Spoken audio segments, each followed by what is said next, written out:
creating the world we're now living in. We are competing in. We are repeating in. We are believing in. It's time for us to shift our mind from best in the world to best for the world. Make decisions intentional, to take decisions intentional, making decisions intentional. Make decisions intentional, to take decisions intentional, making decisions intentional. It creates a new world to mind a shift, intentionality, perceptuality, conceptuality. We are choosing to shift our mind to best for the world, best for our world.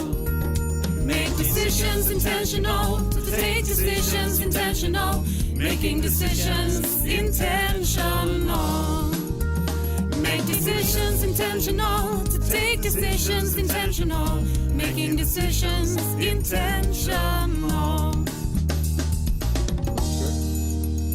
Hello and welcome to the Best for the World broadcast. Now we will have a dialogue about Best for the World building and the project House of Hope.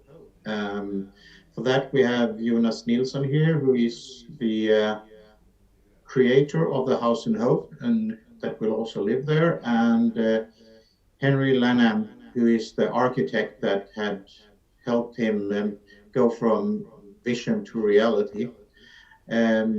I'm Mikael Paulsson, and me and Jonas go quite way back from university, where we founded the organization Sustainable Building. We went to the Habitat conference in Istanbul, and also was in the starting of Sustainable University at the University of Lund.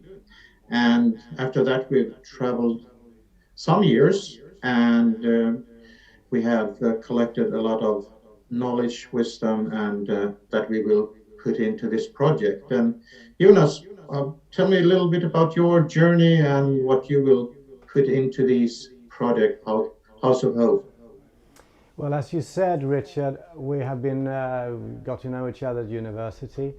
I lived in the center of Lund at Nationsgatan. It was an old architecture house and a lot of architectural history there.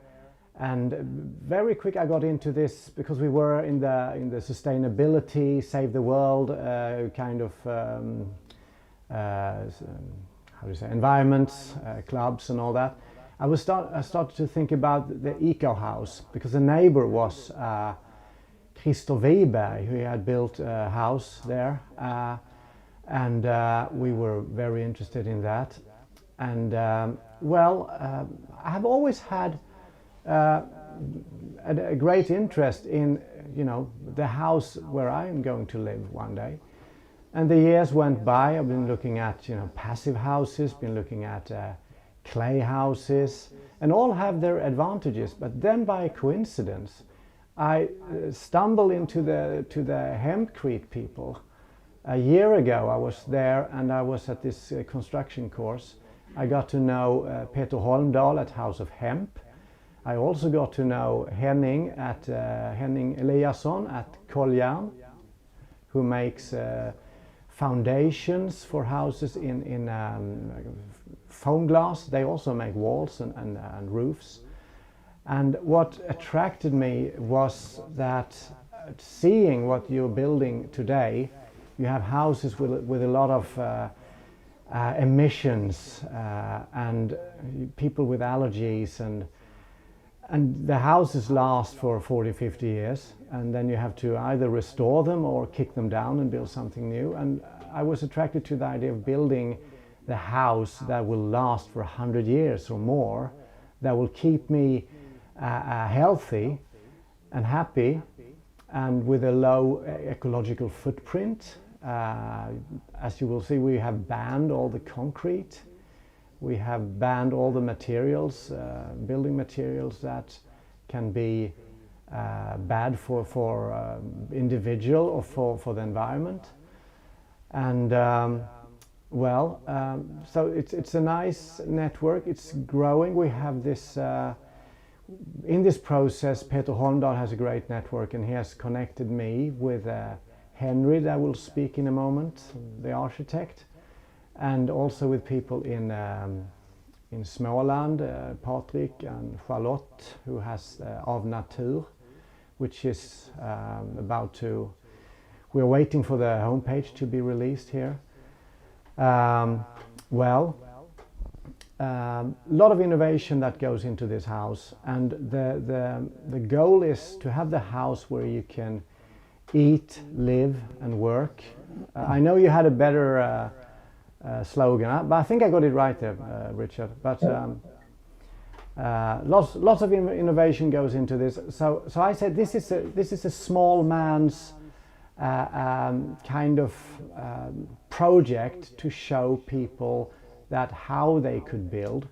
I hope to inspire them, and just by building the house, I said this is not only a house where I'm going to live, this is a house where I will invite people, and so they can come and breathe in the house, feel how it is to be in the house, and so hopefully I can, if they have dreams that goes in the same direction as mine, maybe they will have the courage to do it themselves when they are building or creating their own home, and also the network that goes into it.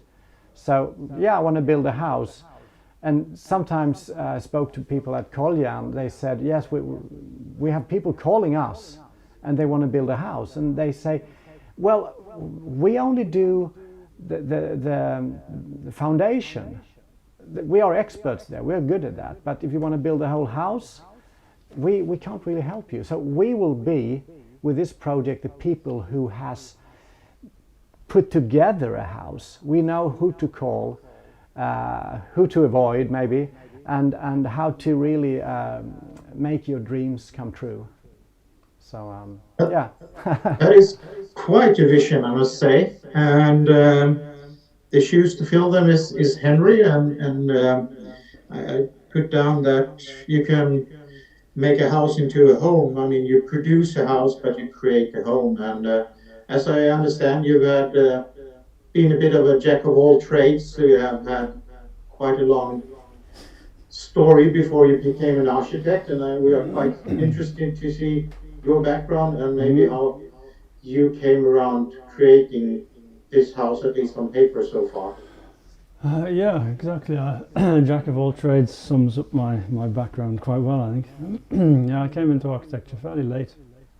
I was a mechanical engineer before that. I've always enjoyed creating and being involved in building projects, helping people build, and working with natural materials. There was always something that was I was always drawn to do something that was in some way beneficial for the environment, and so I started with a course in architecture and environmental design, and that gave me the opportunity to go into some of the principles involved in creating buildings, but using passive measures to manage ventilation and lighting and heating and so on, and not purely relying on technology and using energy. But there's a bit of a paradox when you're a designer and you're also interested in working sustainably at a global level, because you're creating things and you really have to question, should this thing really be created? Because we human beings create so much, and quite often unnecessarily.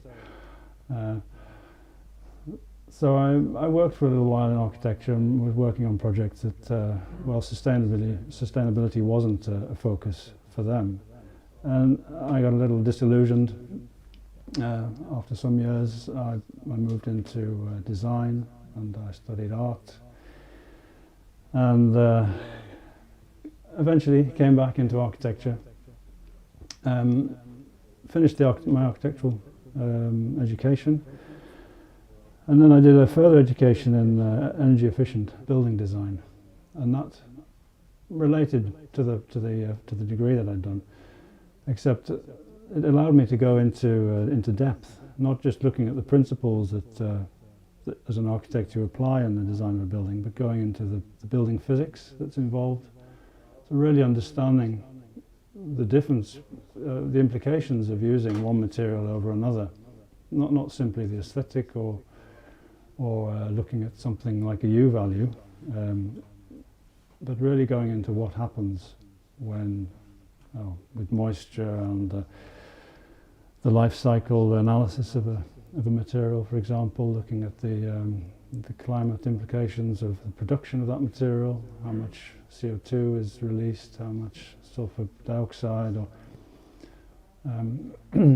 that allowed me to really have a deeper understanding of the materials that I could then apply in the design of a building, but also consider the design itself. So maybe we can make buildings smaller, we can optimize the form of the building to use passive measures, but then incorporate other materials like bio-based materials, where we're considering the whole life cycle of the project. And it was. So now, sorry, go on. Sorry. Yeah. So now we have a vision, and we have the knowledge, and we have looked on backwards for houses that have been standing for 100 years, and we try to create a house that we can use and change for the home's need over 100 years. And I have a feeling that actually quite a lot of your innovation is by finding what we already have, the knowledge that we have, and put it into a working system for the place and the structure and the needs that are there. So I'm quite interested to hear which pieces did you build together to make an innovative, because this is a house, the first of its kind with these materials. I give that question to you, Henrik. It's difficult to pinpoint exactly where you take your influences, where ideas have come from. But I mean, I've had a very broad education and life experience. So when I met Jonas and we talked through the project that he already had a house designed, and my job was to then take over the existing design and make it work with hempcrete. But it became apparent fairly quickly that the house he had didn't really fulfill his requirements in terms of the use of the space. And when we got into the detail of applying hempcrete to this project, there were other sort of technical issues that were going to influence the functionality as well. So the whole project was actually a lot of compromises, and I could sense that Jonas wasn't particularly pleased with what he had, but he had it, so he was just resigned to going through the process of getting it built, because I mean it's a stressful process to go through. So I made a suggestion. I did a new sketch, and he was happy with that. So I mean I brought in all sorts of different influences. I think sitting and listening to the client was probably the most important thing, actually, so that the space could be reorganized. We still had 50 square meters to play with, and there were other limitations, the height of the building and some other points. So you went actually from produce a house to create a home in that process. Yeah, exactly. The house, Jonas, where is it at? How big is it? What needs does it have to suit to become a home? To where you can, as you said, live, eat, and work. Well, actually it started out as a attefallshus, 30, I think it's 30 square meters today with the new regulations. So then I like to cook, so I wanted a nice kitchen and social areas. You say that, social areas? You know, a big living room and bathroom and ordinary. And then my son came along. He said, "Dad, I want a room as well. I want to live here because we're building this extra house in the garden." Okay. And I felt with 30 square meters, you can't do too many. There are some solutions, but you can't do too many versions of that. And so this house grew to 50 square meters. And well, I wanted to cram in as much, well, the volume of the house, because with the first design, it was like an ordinary little garden shed. And the more I got into the detail, I realized that it would be so crammed. It would be not a lot of space, and I wanted to, we say sleeping room, bedroom, where I could have some space to have my things on the next level, and so when we changed the look of the house, we gained a lot of space. So a spacious house with that really how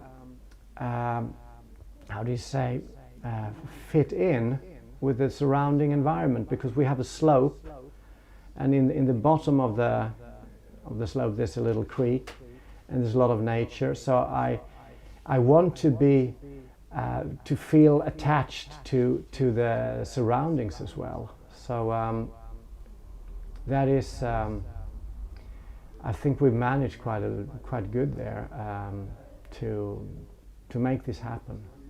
Did I answer your question there, Richard? I think so. Yeah. It's a family, it's a slope, it's actually going a small creek, and it's a valley around it, so it's actually sloping. And we needed to have 50 square meters for a small family to be able to live there. Yeah. And we have had special foundations, special walls, special roof, and with high environmental. Yes. Both social and sorry. These kids, yeah, lovely. Both social and environmental. So, Henry, what have you actually put into this house? How is it with the sun, with the light, with the material? How did you build it and construct it? What's kind of unique about this type of building, or what can we learn from it? Well, every house really ends up being unique if you go from the starting point of the location and the client's own set of requirements, and I think that was the starting point. That the location offered a south aspect down the hill. It's quite heavily wooded around the plot. You've got quite a few mature trees there, so quite shaded at the same time. But there are limitations, like the neighbour's boundary was quite close. The existing house was also quite close, and you have quite a steep slope. So trying to fit in this 50 square meters onto that. Well, it was quite limited, the area that you could, the options on the site. So, but in terms of how to respond to that, we put the living space to the south, obviously, with the views into the trees and down the hill towards the creek. We create an overhang with the roof. The previous house had the roof 90 degrees to the current building, so there was no option to incorporate a shading with that option. So we create natural shading with the roof to avoid overheating in the summer. What else have we created? We're using hempcrete, of course, in the walls and the roof. Hempcrete is very good at regulating both relative humidity and the temperature in a building. So even though we have large windows to the south and to the east, when we get solar gain from those windows, the heat will, excess heat will be absorbed into the fabric of the building. So Jonas shouldn't feel uncomfortable at all when it's sunny. That's often a problem with lightweight buildings.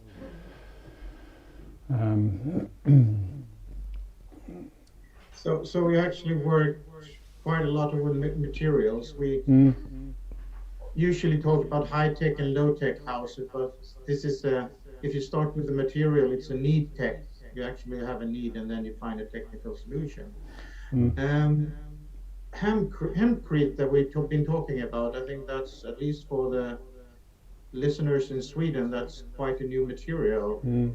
But it's well known in France, and we've taken knowledge in Sweden from our tree building, and the foundation is Koljan, so that's a Swedish product. So the mix of innovations that we put together, how could that be applied, or actually what is the purpose and what will the gain be of the mix that we've done in this house? We're using materials that are allow us to create a building which is very similar to something that we may have built 150 years ago. We're creating solid walls using the hempcrete material. So we could liken that to a Skåne sort of Korsverks building where you have solid timber or brick or mud or clay walls. They have similar characteristics in terms of how they deal with moisture. They're a breathable structure, so that allows moisture to pass through the walls, which is a good thing if it's managed and understood. So we're creating buildings which in effect are very low-tech and are closely related to historic models, but at the same time we're using materials which in themselves are quite simple. The base is the Koljan system, uses recycled glass, and there is a small amount of steel to hold the structure together. But it's a very simple system and simple components. The walls are timber. That's a very well understood system of working in Sweden. We're using a ready cut, färdigkapad frame. So that's being made now. That will arrive on site, all the pieces ready cut, and it's just to assemble them. So that part of the process is being streamlined and reducing time on site. The hempcrete is then applied. At the moment, the materials, it's a two-component material with the hemp and the lime mix. At the moment, they both come from France, as France are, I think, the only country who have a hemp building school and a certification system for this material. And that is also very important, that we use materials that are understood and that we can rely on. But it's very simple, and that's it's just a solid wall encasing the timber frame, solid hempcrete with a lime finish on the inside and the outside. So it's really as simple as so many historic buildings. But the knowledge that's gone into getting to that point, the amount of research has allowed us to be able to say, yes, we can use this simple mixture of lime and hemp. But we know that it's going to perform. We know that it allows us to reduce our energy consumption. It has. I mean, it wins on so many levels from an environmental perspective, from the indoor climate perspective. Fire, it's completely fireproof, it's rodent proof, no insects eat it. Sounds very great. So actually, how well does it perform? Can it come in up to a plus house standard? And I mean, you don't have any plastic that you have in the walls that No. usually have been the solution for coming up to that kind of standard. Well, plus energy houses can only be plus energy if they're producing something, and it's usually photovoltaics. So that doesn't directly relate to what you build with. So you can build a low energy house with hempcrete. There is at least one passive house. Passive house. Two that I know of that have reached passive house standards that are built with hempcrete. So it's not a limitation, it's just understanding the material and how to apply it.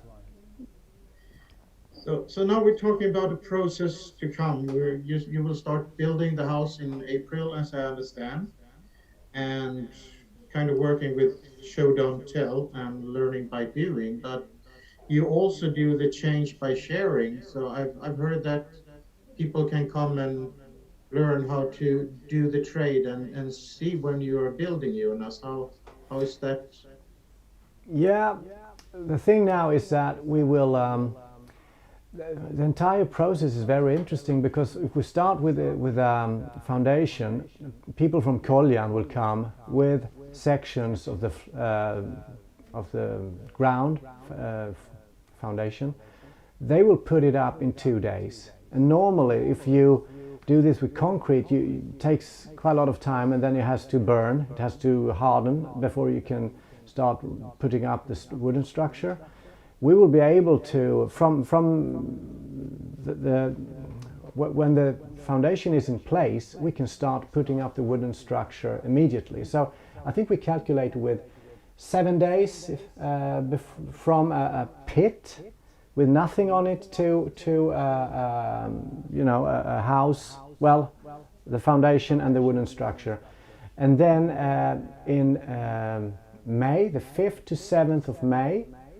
I'm giving some information here, doing some commercials here, ads. We are having a hempcrete course, and you could be in there because there's still places left.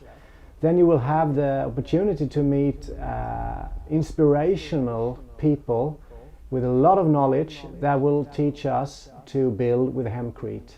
So we will actually put the walls and the roof, because there's hempcrete in the roof as well, and we will start the process, and then we will actually, well, it will take some time to put all that in, but we will actually start the process and have this course the 5th to 7th of May, and then we will during the summer continue, and we are thinking about also having a course when we're putting the render on. The finish, yes. And also we have, this network is growing all the time. For the bathroom we are talking about, instead of using the usual chemicals to make it tight, we're looking at Tadilac. And there's another group of people, they're coming from Normandy. I used to live in Normandy, and they are experts in Tadilac. So they live in Sweden, love refugees. They found love in Sweden, and they brought their entire knowledge with them. So it's wonderful. It's we will share a lot of knowledge in this project. And what is Tadilac? Jonas, what is Tadilac? Tadilac is, I hope Henry can support me here. It's a kind of clay that you put on the walls that it becomes very tight. So you will actually have this protection, so you don't have water going through the walls. You okay there, Henry? I think it's worked quite. It's quite a labour-intensive process of working the. It's like a plaster layer, but you really press on it. I think you might even hammer it slightly to really compact that layer, which makes it, I think it's watertight. Yeah. Yeah. So you can make a modern bathroom with all the quality and security needed just by using clay. That's Yes, quite impressive. that's the vision. But as I have different materials in the bathroom, there were some question marks. But I mean, we are learning, so we will find out. If that's not the perfect way of doing it, we will not do it. But we have to find these people, and we have to find out if there's something that we can do. So we are in a discussion with them. Will you try some other new in heating and water? Yes, yeah. Thank you for reminding me. I have from another project. I'm so into this soil food web. I'm studying here the fascination with soil, and I slipped into the biochar. When you burn wood with limited oxygen, so you get this coal or biochar. And I found this guy up in Småland somewhere, Make It Green is the name of the company, and they are making, I want a stove that works according to this principle. So I will, again, it's a win-win. I will burn my wood to warm myself, but with this pyrolysis, what comes out of the chimney will not be as dangerous as an ordinary chimney, because burning with wood is not like healthy. So I will actually, the problems that get out through the chimney will actually stay in the carbon. So I can use this carbon to improve my soil, and that is one of my passions, to revitalize the soil. So that is pretty innovative. So that will actually, by year, as the years go by, will accumulate the carbon capture. So yeah, that will be a thing that we will be looking at as well. Since Henry been in the planning from the beginning, we've had also you have a limited resources. Either it's money, it's time, or it's a workforce. And you had talked before that actually everything is pre-cut, so that it will be simpler to build it. And this is the first house that we build, but could it be a process that's improved so that you even could build the house yourself or with some friends with not too much knowledge? I mean, we're in Sweden, so we can build everything from IKEA, so we're all building our furniture. Could we also build our houses? Absolutely. You might need more than an Allen key to put the house together, but yeah, the idea is that we try and streamline the construction process. So we, partly from an environmental aspect, we reduce the amount of transport to and from, of the workers. I mean, we reduce the amount of work that needs to be done on site, the preparation and the sort of the noise and the dusty jobs. So we have this Colion base. They assemble everything in the factory, and it goes really quite quickly. It's delivered, so then you have one lorry turning up to the site, lifting the pieces into place, and that's it. And then you're ready. You have the ready cut timbers. They're delivered. We just take those off and follow the instructions. Normally, you just throw the instructions away when you get your pre-packed kitchen, perhaps. But so it should. Of course, this is a prototype, but the idea is that we can then repeat this. Either we do it for another client, or another client can decide to do the building themselves. But we've sort of prepared basically the instruction manual and the contact network and the technical kind of solutions, so that this could be rolled out and create perfectly ordinary houses for the average person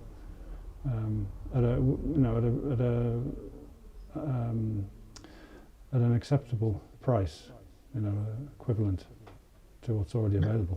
Everything is new and need to be tested, and it's processes that you have to go through. The house will be in Saxtorp, and that's in the municipality of Landskrona. And I guess you've met a lot of people from the municipality during that process. Have it been positive, and what have you learned, and what can you share with others that would like to be building the same type of house? I found the contact with the commune very positive. Of course, you have to reach certain standards and fulfill various requirements, and this is a new project. The municipality are unfamiliar with the materials, so they're extra vigilant, but they're also very positive about it and really want this to work. So it's been very positive.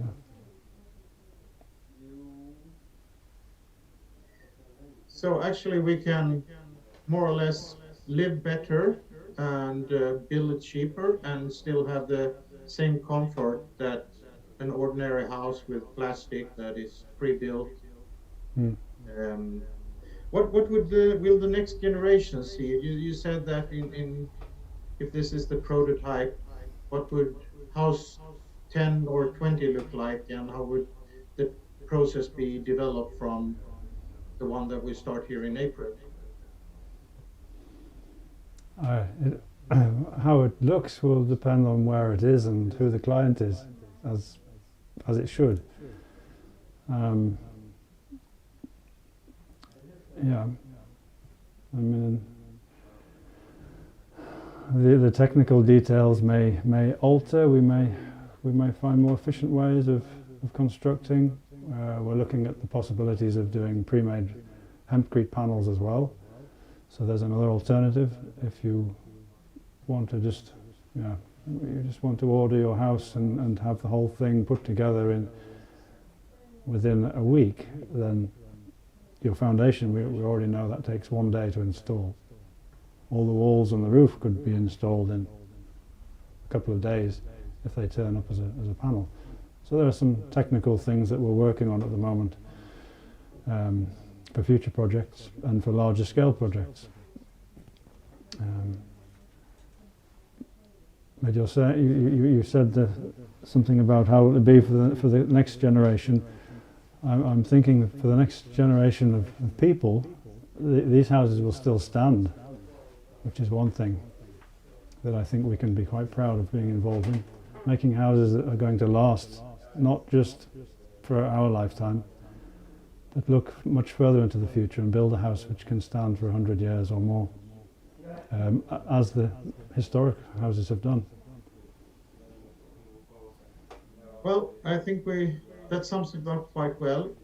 Jonas and Henry. Jonas, last thought of your vision. How will your life be in next Christmas in your new house? Hopefully, Christmas to come. hopefully the house will be done, and It will. it will. Yeah, It will. good to hear that. Yeah, and lots of friends coming by and experiencing this, and well, yeah, we're all very positive.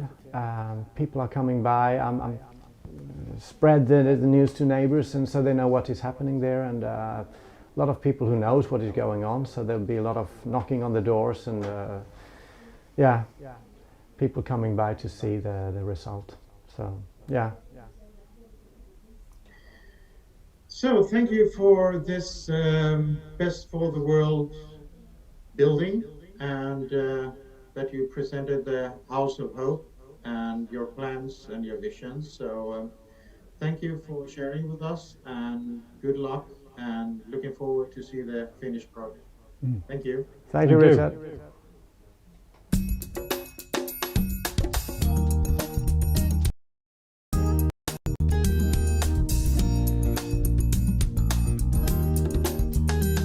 We are creating the world we're now living in. We are competing in. We are repeating in. We are believing in. shift our mind from best in the world to best for the world. Make decisions intentional, to take decisions intentional, making decisions intentional. Make decisions intentional, to take decisions intentional, making decisions intentional. It creates a new world to mind a shift, intentionality, perceptuality, conceptuality. We are choosing to shift our mind to best for the world, best for our world. Make decisions intentional, to take decisions intentional, making decisions intentional. Make decisions intentional, to take decisions intentional, making decisions intentional.